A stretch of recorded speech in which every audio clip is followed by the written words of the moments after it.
each year the seasons change, and the most dramatic change is the solstice in the winter time, when the energy of withdrawal and the darkness turns again to the light and the expansion.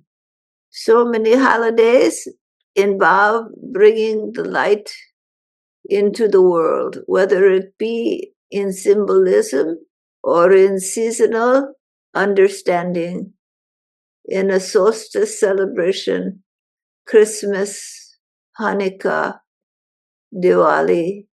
Many types of celebrations are there in the darker time of year to note that the light awakens out of the darkness, and the darkness descends upon the light, but then the light always awakens from the darkness.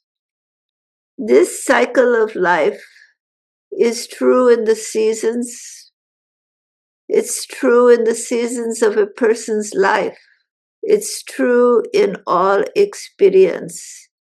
It is one of the principles of the created world that there is a cycle between contraction and darkness, withdrawal and expansion into the light. And these cycles of contraction and expansion go on in all phases of creation. When the times are difficult and there is darkness in the society, when the light of the infinite Brahma seems to be undermined and the welfare of people and animals and plants of all living beings seems to be secondary to the greed and hunger and power, those forces that contract the light hold within them the very essence, the seed of light, of the expansion of love, kindness, caring, and the light of infinite being. So within the darkness, the light always abides in seed form. And when it seems the darkest hour has come, the longest night, the most devastating situation, the light begins to brighten, begins to find its way to the surface, begins to expand in the human society. So there is no need to fear the dark, for the light is in its essence and will bloom again. All things change, and the seasons of human existence change as well.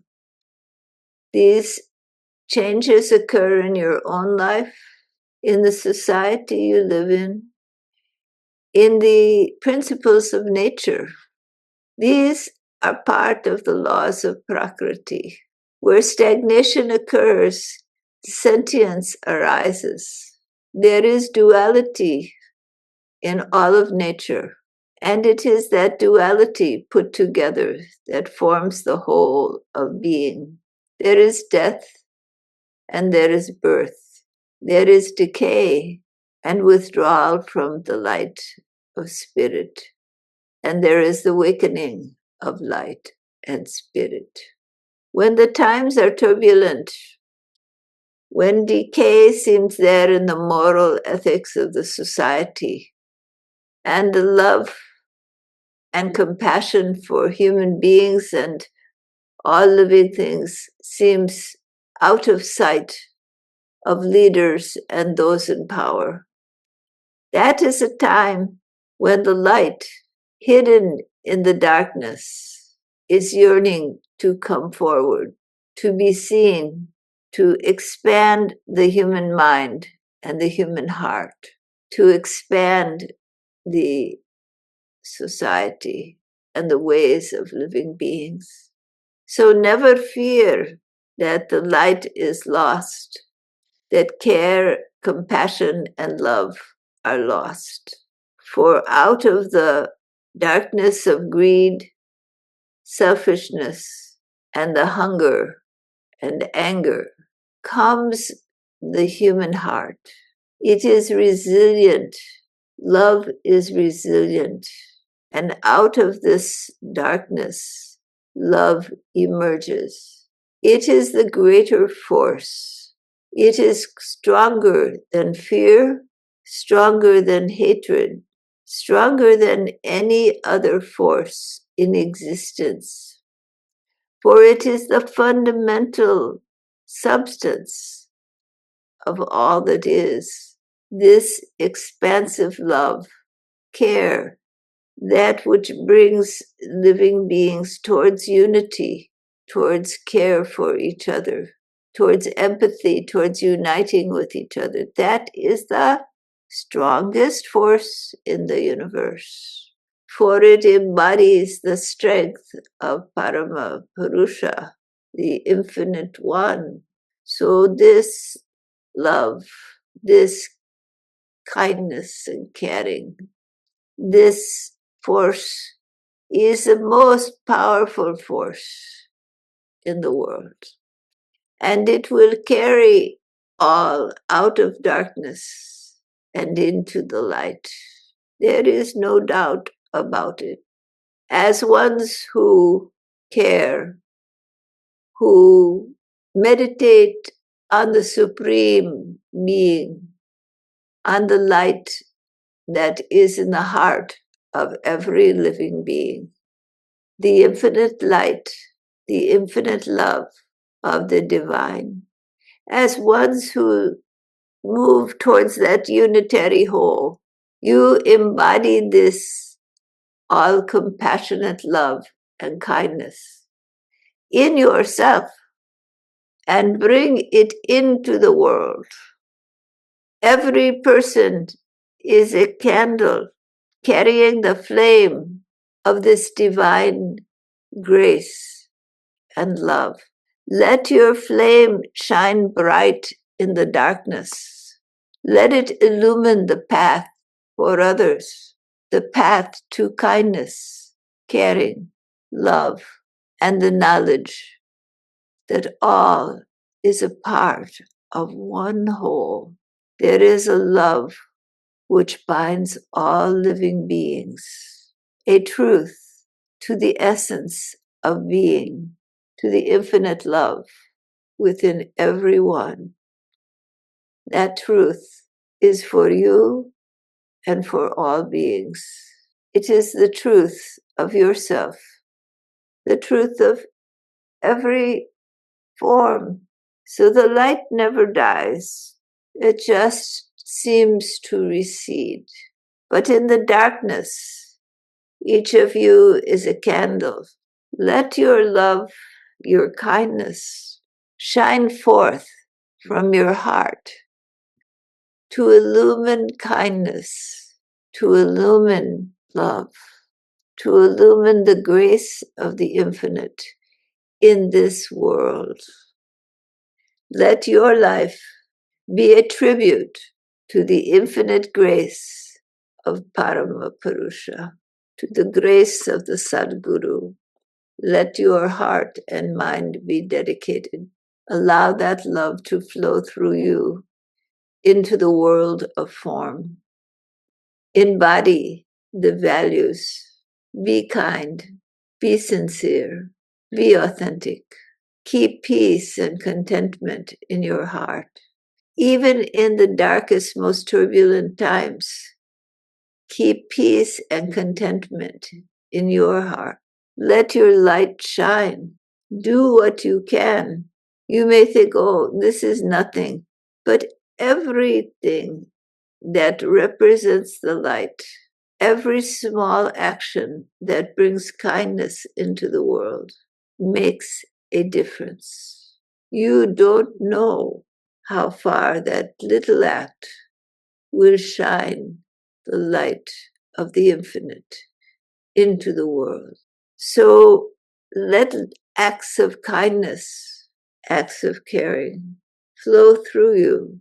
Embody the love of the infinite and be a light bearer in the darkness. Remember, the greater the darkness, the greater the light. Love, kindness, and compassion are always choices you can make. All right? Are there any questions? I have a question. Yes. It's more coming from different people talking about people claim they're spiritual, but on some occasions, they display anger or they are greedy or they do certain things that from some people comes to judgment, how these people can call themselves spiritual. What? Say it louder. How these people can call themselves spiritually, they display these traits. We had some white elephant and things were displaying anger. Some people displayed greed. They didn't follow the game and they call them spiritual. And then some people judge them how they can call them this. Yes, yes. These are the faults and failings of human beings. She is saying there was some white elephant game, and some people were displaying anger, some greed, some judgment.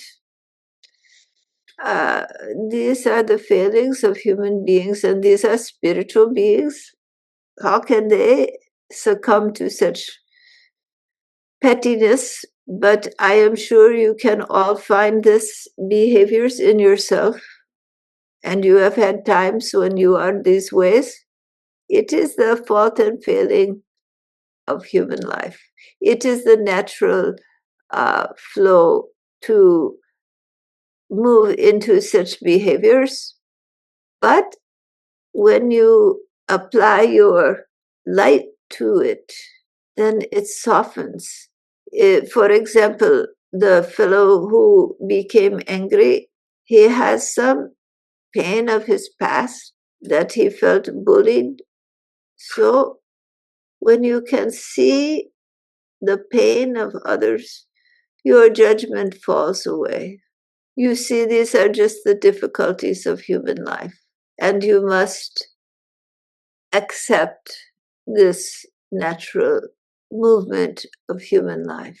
To carry light and to bring kindness and love into the world is not to judge, not to dislike others for their weaknesses, their faults and failings, but to bring kindness, bring love, bring understanding, and see the bright light at the heart of each and every individual. Foster that, support its growth, support it in yourself and in others. Don't judge yourself. Don't be harsh. Don't, oh, I am such a bad person. I got angry at so and so. You are not a bad person. You are emotional. And then do what you can to bring love and kindness to the situation. So even the most spiritual people can fall into these tendencies of mind, the greed and the fear. They can be there. They are part of you. The contraction and the expansion both are in you. But you have a choice to follow the light and the expansion, or to follow the contraction, the fear, the anger, and the resulting behaviors. Not to judge, but to love. There is a difference, all right? Does that answer your question? Yes. All right. Judgment is not the answer. It comes at a good time, this comment, because occasionally I've had some dark emotions about some bad act or who I judge to be bad actors. And I thought, how can I have such dark feelings as a sadhaka? But I think maybe it's just normal. It's sometimes. just normal. You are a human being. Yeah. Can you forgive yourself for being human? Well, I may have to. That's where the love starts. Yeah. All right? If you judge yourself and you are nasty to yourself, you will be nasty to others. Try being kind to you and to others. And when you see someone who harms others, naturally you feel some disgust, anger, and judgment. Yeah. It's natural. But where is kindness? The person themselves is, because they are in so much pain, they emit this and then they generate it in others, isn't it? Watch what you are being influenced by. And how can you bring your kind heart and your awakened spirit into this love, into the darkness? How can you dissipate the darkness? To stand up to those harming others is a noble act. To do it with anger and hate is not so noble.